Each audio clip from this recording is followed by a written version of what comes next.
பப்பு, பாப்பாவை பார்த்துக்கோ. நான் போயிட்டு பாப்பாவுக்கு பால் காய்ச்சி கொண்டு வரேன். அப்படியே உங்களுக்கும் டிஃபன்லாம் செஞ்சு எடுத்துட்டு வரேன். இங்கேயே உட்காந்து அழகா சாப்பிடலாம் நீங்க. சீதா, இந்தாம்மா, நானும் உங்க அண்ணனும் மீனுக்குட்டிக்காக கடைக்கடையா ஏறி இவ்வளோ ட்ரெஸ் எடுத்துட்டு வந்திருக்கோம். அவளுக்கு ஒவ்வொரு நாளைக்கும் ஒவ்வொரு ட்ரெஸ் போட்டு விடு சீதா. எம்மாடி, குழந்தைக்கு இங்க நிறைய துணி இருக்கு. ஏமா இவ்வளோ துணி எடுத்துட்டு வந்த? குழந்தைக்கு விளையாட்டு போலுதான் எதுவும் இல்ல, அத வாங்கிட்டு வந்திருக்கலாம்ல.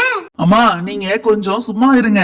அண்ணி, நீங்க எடுத்து வந்த ட்ரெஸ் ரொம்ப நல்லா இருக்கு. மீனுக்குட்டிக்கு டெய்லி நாங்க ஒண்ணு போட்டு விடுறோம். நீங்க போய் பொம்மை எல்லாம் வாங்க வேண்டாம். எங்க அம்மா ஏதாவது சும்மாவே இருக்க மாட்டாங்க. சீதா, உங்க அண்ணி அப்பவே வாங்கிட்டு தான் வர சொன்னாங்க. நான் தான் உங்க ஊருக்கு வந்து அதுக்கப்புறமா பெரிய பொம்மையா வாங்கி கொடுப்போம், மீனுக்குட்டிக்கு பிடிச்ச மாதிரி வாங்கி கொடுக்கலாம்னு நினைச்சம்மா. நான் போயிட்டு கடையில பொம்மை வாங்கிட்டு வரேன். அப்பா, உங்களுக்கு சரியா வாங்க தெரியாதுப்பா. நானும் உங்க கூட வரேன். மீனுக்குட்டிக்கு என்னென்ன பிடிக்குமோ அதை நான் செலக்ட் பண்ணி வாங்கி தரேன். நானும் உங்க கூட வரேன்ப்பா.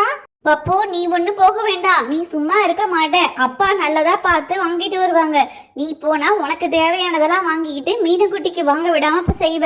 அதனால அப்பாவே போகட்டும். ஆமா பப்பு, அம்மா சொல்றதா சரி. நானே போயிட்டு வரேன். சரி சீதா, போயிட்டு வரேம்மா நானு கடைக்கு. நல்லா பல்பு வாங்கினியா பப்பு? உன்னை இட்டுட்டு போனா எப்படியும் நீ உனக்கு தேவையானதுதான் வாங்குவேன்னு அப்பாவும் அம்மாவும் தெரிஞ்சு வச்சுக்கிட்டுதான் உன்னை நைஸா விட்டுட்டே போயிட்டாரு அப்பா. நீ நல்லா ஏமாந்தியா?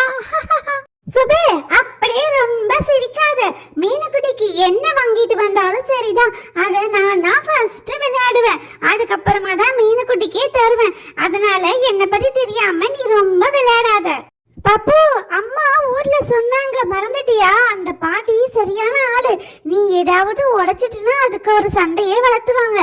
அதனால ஜாக்கிரதையா இருந்துக்கோ. அம்மாடி சீதா, எப்ப போனாரு உங்க அண்ணன்? எவ்வளவு பொம்மை வாங்கிட்டு வருவாரு? என்ன பொம்மை வாங்கிட்டு வருவாரு? மீனுக்குட்டியோட நான் தான் ஆர்வத்தோட இருக்கேன். கடைசியில என்ன இன்னும் காணோம். கடை தெரியாம தேறாரோ? அம்மா, நான் உங்களை ஏற்கனவே கம்முன்னு இருங்கம்மா, எதுவும் கேட்காதீங்கம்மா நான் சொன்னேன். இப்ப அவரு எங்க போய் தேர்றாரோ தெரியல. அண்ணி, நீங்க எதுவும் தப்பா நினைச்சுக்காதீங்க. அம்மா பத்தி உங்களுக்கு தெரியும் தானே, அவரு இப்ப வந்துருவாரு. அதெல்லாம் ஒண்ணும் இல்ல தம்பி. அத்தா சொல்லியா நாங்க கோச்சிக்க போறோம்? அப்படிலாம் ஒண்ணும் இல்ல. அவர் என்ன காணமே, இந்த ஊர்ல கடையெல்லாம் தெரியுதோ என்னமோ நினைச்சேன். அதோ வந்துட்டாரு. ஏதோ கையில பெரிய பொம்மையா வாங்கிட்டு வந்துட்டாரு. சீதா, என்னுடைய தங்கச்சி குழந்தை மீனுக்குட்டிக்கு நான் என்ன பொம்மை வாங்கிட்டு வந்திருக்கேன் பாரு. நீ பாப்பா அழுதானா இதுல உட்கார வச்சு சாப்பாடு ஊட்டலாம், விளையாட்டு காட்டலாம். அவ அழாம இருப்பா. இதுல ஜாலியா இருக்கும் அவளுக்கு. ஏன்னா இப்படி பண்றீங்க? ரொம்ப அதிகமா இருக்கும்னு நினைக்கிறேன் வேலை. அத்தை ஏதாவது சொல்லிக்கிட்டே இருப்பாங்க. அவங்க பேச்செல்லாம் நீங்க கேட்காதீங்க. நீங்க எங்களை வந்து பார்த்தாலே எங்களுக்கு போதும்.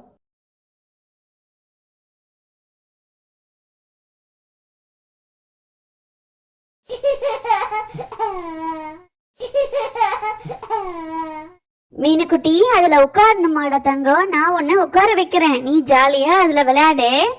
அம்மா, அதுல ஒரு கீ கொடுத்திருக்காங்க பாருங்க. அது நல்லா திருகி விட்டா அது சக் சக் சக்னு ஆடும். அப்ப மீனுக்குட்டி இன்னும் ஜாலியா விளையாடுவா.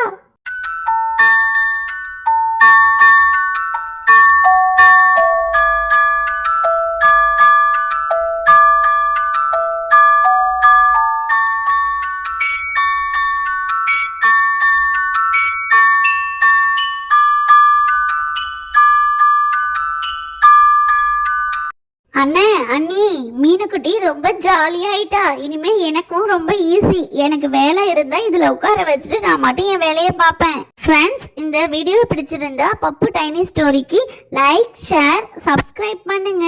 தேங்க்ஸ் ஃபார் வாட்சிங். பாய். நெக்ஸ்ட் வீடியோல பார்க்கலாம்.